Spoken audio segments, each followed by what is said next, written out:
Now I want to move us into a discussion about our experience at the Lexington Comic and Toy Convention. Once again, thank you so much to the folks that run Lexington Comic and Toy Convention for giving us media access to this convention. We got to go down for a day, spend a day there, got to see some of the panels, walk around, kind of see the lay of the land. It was a really fun experience, and we got that experience with the Cincinnati Comic Expo, and now getting to go down to Lexington to see kind of a little bit of a different version of it and their take on it. In some ways, it was similar. In some ways, that are different. But what was your overall thoughts on the experience that we had with that? I mean, it's a very large convention. It takes across 3 floors, and it's well laid out. I really liked how they did the celeb area because you had bigger name badges that stuck out away from it, so you could be walking and looking straight down the aisles and see all the names without having to look at every single booth to try to find who is who. But I think they did a fantastic job. There's plenty of walking space. There's a lot of people there, but there's plenty of space to get around, and they're at the newly renovated area right next to Rupp Arena in Lexington, so there's plenty of space. It was easy to get in and out of it.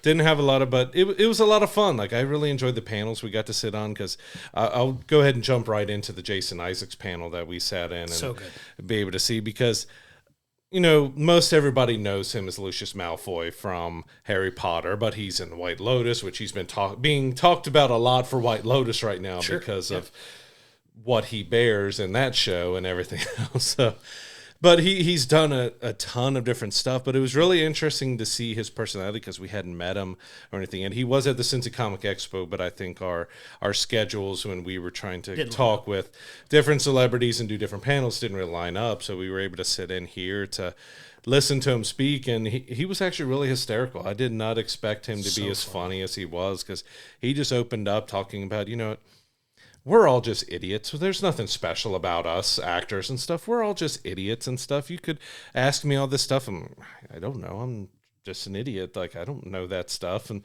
like, don't ask me this and don't ask me that. And like, because I've answered it so many times, and like, just brutally honest with a lot of stuff. But he did some nice depth on different stories for, touched about Harry Potter a little bit, and there was a really fun story about how kind of Lucius got his look, which was really hysterical, because he said originally when he actually originally auditioned for Gilderoy Lockhart. Yeah, Lockhart, but he ended up getting Lucius, and they were showing him the different designs for the characters and stuff. He's like, well, I kind of pictured him with long hair, but he's like, well, Dumbledore has a wig. I'm like, can't have more than one wig. Well, his is really expensive. Like, just give me a long wig or something. It's like, I can't grow my hair out. I need a wig. And he's like, well, he's in a suit. I thought he'd have like big robes or something else. So he grabs like a curtain. So he just grabbing stuff off the shelves and covering himself in, and goes down to director Chris Columbus and, what are you doing? Are you wearing a rug? Are you wearing a curtain or something like that? It was a pretty hysterical storytelling, kind of how he was able to help shape the character and what he looked like, but it was in a hysterical way that it wasn't what you really expected, and how he came about. Like, he's just pulling random stuff out of the prop department and costume department and put it on, and went and talked to the director. Like, this is kind of what I had an idea that the character should be. I'm glad he spoke up for himself, because his look is very much iconic for Lucius Malfoy, and it's always interesting to see the story and hear the stories about how like stuff like that comes to be. One of my favorite things that he mentioned that was Potter specific was he got to improvise a line from the movie in Chamber of Secrets where he first meets Harry Potter, and he mentions that the line that he tells Harry is like, he mentions that something of the effect of, just always happy that Harry Potter is going to be around to save the day. And he said Daniel Radcliffe, and his brilliance as a young actor, ad-libbed right back to him, "Don't worry, I will." It was a completely improvised interaction that wasn't in the script. And I was like, that is a really cool story. It felt really natural too. So to have a kid that young to be able to improvise that quickly back to him, which was a really cool moment. But yeah, Jason was brilliant, man. He was so funny. It was a pleasant surprise, because that was the first panel we got to be a part of that day, and just listening to him interact with people and just the playful banter that he had with people. It was so funny. Very, I want to say very British in his humor, because he is British, obviously, but he has a very British style of humor that just really makes me laugh. And I love he immediately said, "There are children in here, but I'm going to curse. Yeah, he's just letting They're you fun. Yeah. I like them. Yeah. I'm going to curse. He was so funny, man. It was so, like, if you only know him as Lucius Malfoy, it's like a night and day difference between the actor and the role that he played, which goes to show like the level of talent that the man has. But he starts talking. He did spend a little bit of time on several of the projects that he had worked on that we, you may have seen him in, you may not have seen him in, and go look up his IMDb page and see like all the stuff that he's been in, because he's been in quite a bit more than you think he has, and just hearing him interact and tell stories was a really fun panel to be a part of. We got a lot of enjoyment out of that. And there's one other Harry Potter tidbit I forgot to mention that was also interesting by him, because he also initiated the cane wand for Lucius, because he kind of said at that point they were thinking that the wands were just kind of going to poof in their hands, like they're just going to kind of appear out of nowhere. And he's like, I think Lucius should have a cane, that his wand is in the cane and stuff. And he was, that's also a huge part of Lucius there, that he was able to do that. But it was interesting to hear that they had a much different idea for how the wands were going to appear and be used in that film. But yeah, he was really hysterical. But he also had some good depth that he talked about, because someone asked him about does he enjoy playing villains, and his answer, and because to me it's really interesting to get inside the mind of an actor and see what really makes them approach a role. And he said, I'm not looking at them as villains. I'm seeing them as human beings. They might be tortured or have issues or problems or something else, but I'm looking at the human element and how I can explore their demons and the darkness or the light, or just I can explore their story to get something out of it. So I don't see them exactly as villains. I see the depth and the kind of interesting nature behind it. And said I've been lucky that I go after good writing. That's what I look for. Good characters that have been well written, that just makes me look good and stuff. But he's played a lot of good villains, but also some, really solid roles. But I know it probably perked you up as well when he started talking about he's a big comic book fan, and his number one character is Daredevil. And he told us a story about as a kid where he used to walk around like he was blind, smashing stuff up in his house because he was trying to be Daredevil. I love that. Daredevil is one of my favorites as well, for obvious reasons. Let's get him into Born Again.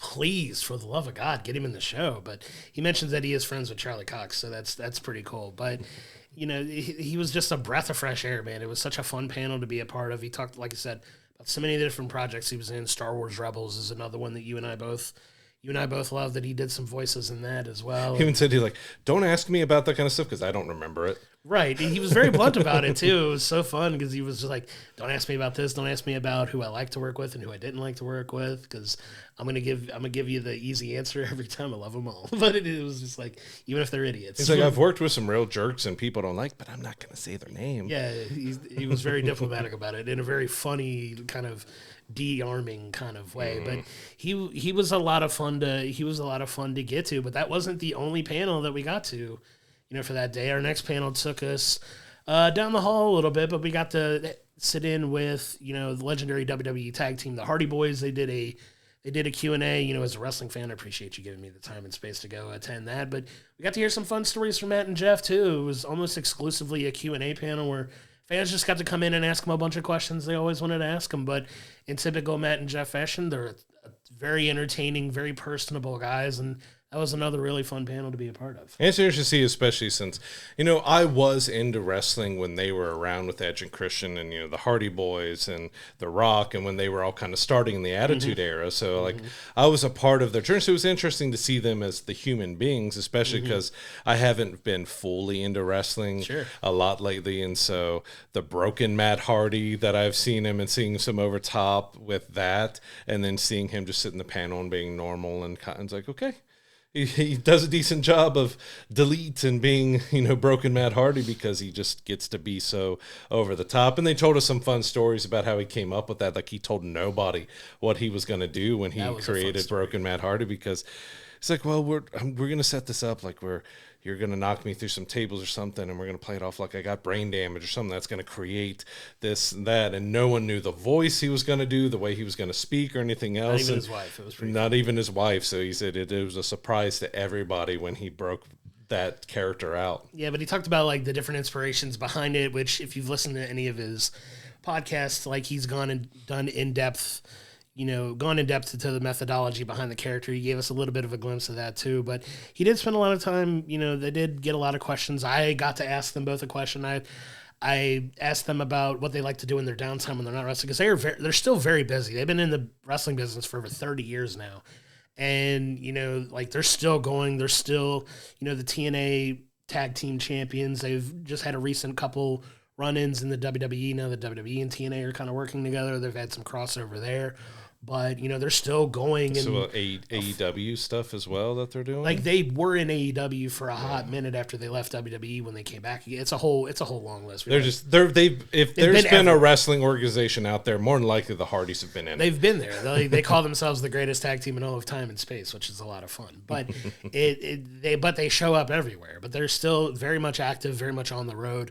They are they're so personable with their fans that if you ever go to a convention that they're a part of, chances are they have one of, if not the longest line. Because I remember walking around with you after the panels and seeing like the celebrity row and stuff like that. They were the only celebrities at the convention to have a secondary line for themselves. Yeah, I looked at like their line doesn't look too bad, and then we walked on down on the right side. They're holding up a sign that said Hardys. I'm like, and it's a longer line for there. You're like, oh, I get it. And I tell you that because they are notorious for making sure that everybody that goes to see them gets a personable interaction, gets to spend a couple minutes with them.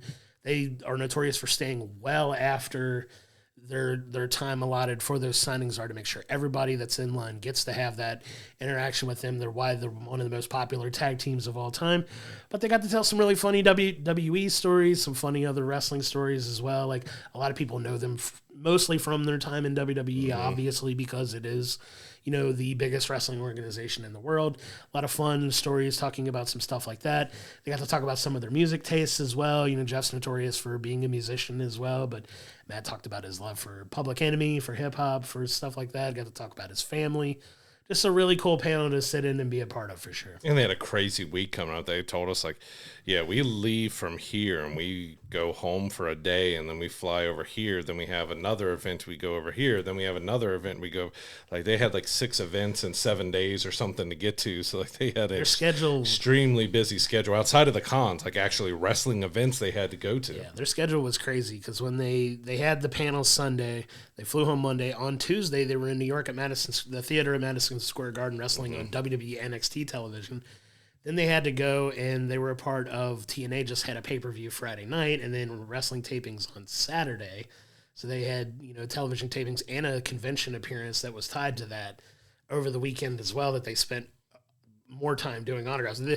They're very, very, very busy guys. They might have finally got some sleep today, maybe. Maybe. You never know. But it's crazy to see the schedule that those guys stay on. Just mad respect to anybody in that line of work who is at that level of popularity that the schedule that those people are on, it's insane. But it's a lot of fun. And they're one of my favorite tag teams of all time. So, I've been fortunate enough to get to meet them and have my interactions with them. Matt actually followed me on Twitter after I posted about their panel. And Matt's just like one of the greatest guys, but it was a really cool panel to be a part of for sure.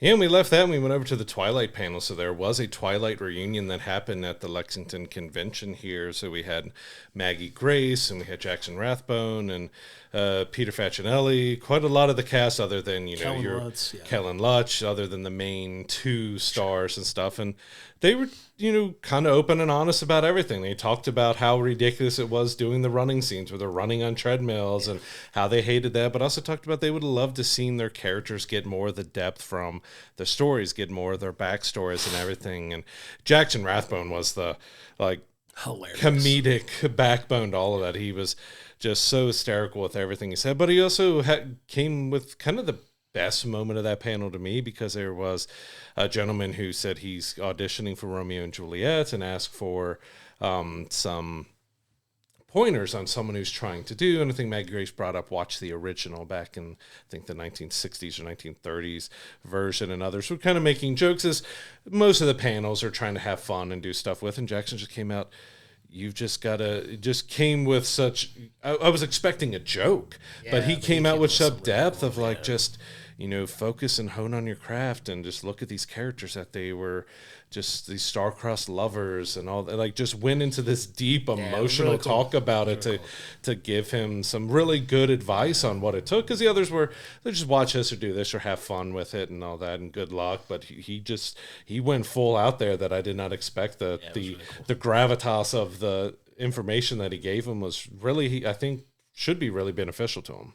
Yeah, it was a really cool moment to have that, to see that interaction. We kind of got in on the back half of it. We weren't really intending on joining that panel, but we wound up getting in there and seeing kind of the back end of it and the back end of the Q&A, and it was really fun to hear some of the stories that they were telling about their time on it. One of my favorite little tidbits, I know we won't spend too long on it to get to the last panel that we did get to go to, but was one of the fans asking if they had any input on the fan fiction that was written about their characters and stuff, and to, I think, our surprise a little bit, they were aware of it, and they knew about, a good chunk of it, which is funny because a lot of people that are in those types of roles tend to stay away from stuff like that because it can be intense and it could be, what have you. But a couple of them said they haven't read, but they've seen some of the pictures that's in them. I'm like, that's enough for me. Yeah, but it was a really fun interaction and a question. But it was cool to see like some of them acknowledge that they had, and it's crazy when you get a part of a project like that is so insanely popular that it gets developed, it develops the hardcore fan base that a project like Twilight does, because that was by far the heaviest attended panel of the day. Yeah, it was. That we had seen. It was hit capacity. Jam-packed. Like, I know we got to flash our press credentials a little bit just to get in there because we weren't going to be allowed. I definitely didn't hold it up, and in my head I'm saying it's okay. I'm a limo driver. He got to have his limo driver moment. It was pretty funny, but we got this, go in the back and stand and watch the last of it before the next panel. But that was really cool to see, how they interacted and just the grip that Twilight still has as, as strong of a hardcore fan base as it does. Because I know that was a series that you and I, for, one reason or another, just never really found ourselves too attached to. I was, mainly because my wife got into the Twilight books and the series, so I've seen all the movies multiple times. I haven't read the books, but I've seen all the films. You're not as emotionally connected. I'm not to emotionally other connected projects. to it. Yeah, I wouldn't say you were a hardcore Twilight fan. You could be. I don't know. Are we gonna learn something about you today? Like what is going on here? But yeah, but you know what I'm saying. Yeah, like, you don't have that. You don't have that reverence for it as you would like a Harry Potter or the next panel that we got to go to. Or what our final panel was. Yeah, so we'll get to that in just a second. But it was still cool to see, like, people. I love people that have passion for things, and I love talking to people that are passionate about stuff. I will entertain that all day, even if it's something that I'm not completely fascinated in myself. Just to hear people speak about things with passion and stuff that they get a lot of enjoyment out of. I love having conversations about that with people. It's part of why we're doing this podcast to begin with, right? But it was really cool to see, those people in those movies that give back to their fan base like that, and was a very entertaining panel to watch. And had we not gone to the Hardys, I would have stayed and like enjoyed that one too. So it was cool that we at least got to catch the back end of it. Yeah, and the last panel we attended on that day was the kind of the highlight to me and to probably both of us, because at the Cincy Comic Expo we got the X-Men the Animated Series cast reunion.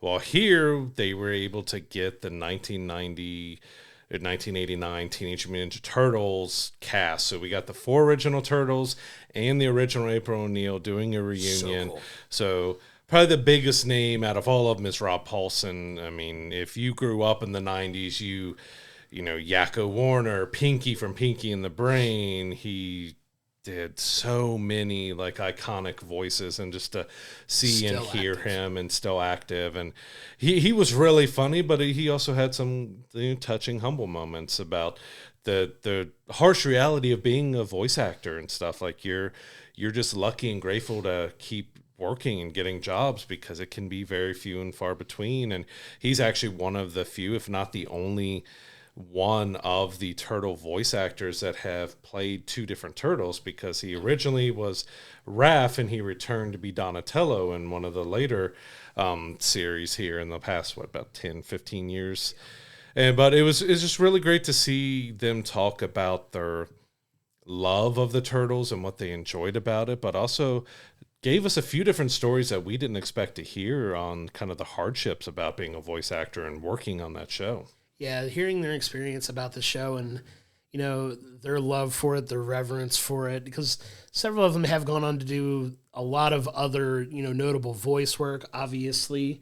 It was incredible to get all of them in the same room to hear their experiences and the love and the reverence that they have for the Ninja Turtles. We got some really cool stories about their time, and, you know, they were voice actors in a time where not everybody was doing their voice recording at home, so they would all go into the studio together and record their lines together, which I would love to have been a fly on the wall for those voice recording sessions, because now it's all done. You know, you get a job, you record it at home, you send it off, and that's it. You don't really know if the project's going to take off or if it's going to, you know, become this iconic pop culture thing that the Ninja Turtles have obviously become. And they got to tell some really cool stories. I think one of the craziest stories that came out of that panel was they mentioned that if they weren't physically able to be there to record with the director that they were working with, they were replaced by a different voice actor for a couple episodes that they couldn't make it. And they mentioned the fact that I remember the voice actor for Michelangelo even mentioned, like, hey, there's a couple episodes where I'm not the voice of Mikey in that episode. There's Donatello. I know the voice actor for Donatello was saying that too, that there's like 5 or 6 episodes where he's not Donatello. Yeah, like it's crazy. Now it makes me want to go back and rewatch the entire series to see if I could pick up on, like, if they got somebody that was even relatively close or if I'm just misremembering it. But it was such a cool panel, because you can tell that those guys all get it and they all understand, like, they're a part of something extremely special. Like, the Ninja Turtles are one of the most iconic franchises of all time now. Like, it's still super popular to this day, and they got to talk about, you know, their love for it, and tongue-in-cheek that they would absolutely all love to be a part of the last Ronin movie, and, you know, got to tell a bunch of stories about their time with it and some of the other things that they got to work on too. But it was very Ninja Turtle focused, and we got to hear some really cool stories about the show. Like, talked about some of their favorite episode arcs and, you know, things like that they got to be a part of. It was so cool, and it was such a wave of nostalgia for us that grew up in that time and so loved that animated series, that it was a really cool panel to be. Yeah, going back to that extreme producer that would tell them if they didn't show up, you're going to be replaced. The voice actress for April O'Neil said she was, like, very sick, like, even got to the hospital and had IV and stuff, and she had to, like, basically pull the IVs out and left the hospital and came recorded and went back afterwards, because it was like, that producer was like, if you are not physically here, you will not be voicing your character. We will replace you no matter what. I don't care who you are in the show. We're going to replace your voice for that episode. So, but I mean, yeah, it would have been amazing to see if there was any footage or if there's anything of the recording session, because you also had James Avery, who was Shredder, you know, Uncle Phil from Fresh Prince of Bel-Air and stuff. You had some big, again, I was a teenager to 20 years old before I realized James, because I watched both of them. I watched Fresh Prince and I watched Ninja Turtles, but never made the connection. My brain never made the connection that Shredder was Uncle Phil until we got older. And then, like, I remember going back and, like, watching it as, like, after I'd watched the Fresh Prince and went back and I went on a nostalgia run and watched some old school Ninja Turtles, and I'm like, no freaking way that was Uncle Phil. You can clearly tell when you see it as you're older and more perceptive of those things that it was him. But I was like, oh my God, that's crazy. Like, so cool. So, like, so much fun. A wave of nostalgia hit us. And they had some good story. They told a little bit about having him be a part of it, because he's a massive man, and having that big guy as Shredder and recording, they absolutely loved him and loved working with them, and brought up some nice love to him. It's been over 10, 15 years since he's passed. James has passed, yeah, and they showed some love to the voice actor for Splinter as well, which is another legendary voice actor too. So a lot of love for that series, and, you know, just their experience with it. It was a ton of fun to be a part of. Yeah, as I said, being able to see the 90s cast, we got to hear them do their voices. We got a Turtle Power from all of them as well. Like, cool. It was just a lot of fun, but I'm one that loves to see the behind-the-scenes stuff as well, that you got them talking about, again, mentioning the hardships of being a voice actor and being able to get roles and keep doing roles. We had, you know, the voice of Leonardo. Cam was actually the voice of... There was a very brief time where Snoopy of Peanuts talked, and he was the voice of Snoopy as well. So it was Leonardo and Snoopy, and he talked just about how much it meant, because he was handpicked by Schultz himself. Like, so not only am I voicing Snoopy, I was handpicked by the creator of Peanuts to voice that character. And that was his favorite. And that was, like, one of his favorite things he did, because he was handpicked to be Snoopy. Like, well, then like he was obsessed with Peanuts comics, and he got to be the voice of Snoopy. I loved how he talked about story. conventions where some people were like, I guess it was mentioned whether talking to people at his table about Snoopy, talking like Snoopy's never talked. And he's like, well, let me tell you about that because I was the voice of Snoopy. So I know that's a lie and that he actually did talk. He was really funny. He got down on his knees in front of everybody. He was really kind of animated and over the top with the panel, which just made it so much fun. But it was just great to see not only their love for what they do, because especially being a voice actor, you have to bounce around a lot unless you're able to get into a series like the Turtles that lasted for so long and stuff.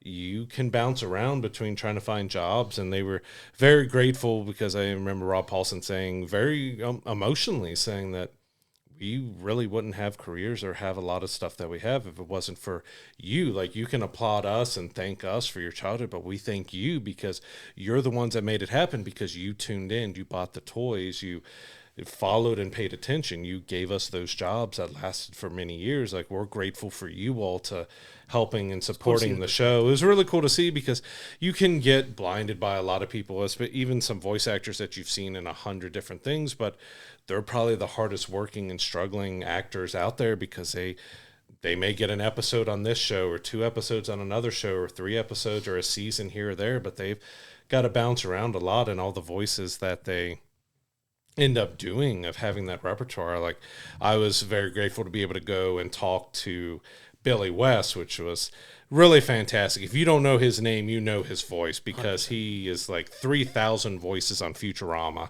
but he was also Ren and Stimpy, Doug. Like, he was every Looney Tune in Michael Jordan's Space Jam film. Like, he is an iconic voice actor, and he unprompted went through like 4 different voices. He was Zoidberg and Fry and Ren and Stimpy, and he went through all, and then that just amazes me seeing these voice actors who can switch between, because some of their voices are just them. It's their normal voices. They may pitch it up or pitch it down a little bit, but it's their main voices. But especially voices that are not, because Billy West's main voice is Fry, just turned up a little bit more. But to hear Zoidberg and Ren and Stimpy and have him just switch, it was so effortlessly. I started fanboying a little bit there for a second. I caught myself like, oh wow, like he's just effortlessly going through these voices. Like, it just amazes me. Like, I've played with my kids of doing various voices and being silly and everything else, but I try to do accents, and I'll go from British to Australian to Russian to something else, like not even meaning to. It'll just slip, and the control of the voice. I mean, he's been doing it for a very long time, but that control to change voices on the fly. He had a like 4 or 5 character conversation with himself in 30 seconds, and it boggles my mind the skill that these people have to create these voices and be able to switch to them on the fly. It just, I don't get how they can do that. I'm so glad you got that interaction too, because that was really cool. I remember just seeing you light up like a little kid when you walked out of that, because I let you have that moment to yourself, because I know, like, I would have liked to have met him too, but I know you were super hyped to meet him.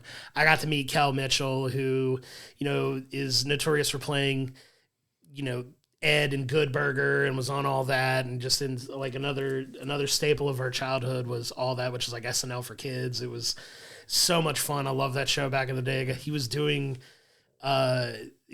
photo ops as Ed from Good Burger, so he had the wig on. He was trying to do the voice a little bit. I caught him out of character a little bit with some words I shared for him, but we got a couple funny poses in that I posted on my social media and stuff. That was a ton of fun and a really cool interaction with him. Just a really cool overall experience. We can't thank the people enough at the Lexington Comic and Toy Convention for having us out as media and giving us the opportunity to explore, got some interactions, be a part of some really cool panels. It was a really fun experience. Once again, shout out to all the folks that run Lexington Comic and Toy Convention. Yeah, a ton of fun, really well laid out, spaced out. The only time we really ever felt cramped was when you're moving in between vendors and there's a ton of people in there, but for the most part, it was well spaced out enough that we weren't like super cramped, and easy to move around, easy to find stuff. Like, it wasn't that difficult to try to hunt things down. So a really, really well done job of, planning that convention out and making it a really enjoyable experience for the time we got to spend there. And if you've never been to it, so we're looking like, I believe it's next March that we'll have the next one, head down and check out the Lexington Comic and Toy Convention. There's so much for everybody. Comic creators, you had John Romita was there as well, which I don't think we even got near his line to see what it looked like, but that was one that was going to be extremely long and big and stuff, and a ton of great celebrities and cast members and voice actors, some great panels, and moderators did a fantastic job of running everything. It was a great time. We look forward to heading down there again sometime. But if you haven't gone, go check it out. It's well worth your time. They put on a fantastic convention. They have everything so well laid out to be able to find where you need to go to find. The only thing was a few of the pavilion rooms, and it's not them. It's the layout of the venue that they're out. It's a little bit kind of wrapped around the back and the back alley, because you think at a few times, oh, this is ending. This is the end of the hallway. Nope, it goes on around a little bit more, but they put on a fantastic convention. So make sure you go and check out the Lexington Comic and Toy Convention. They put on a great show. Yeah, for sure. Thanks again for having us. We really appreciate it.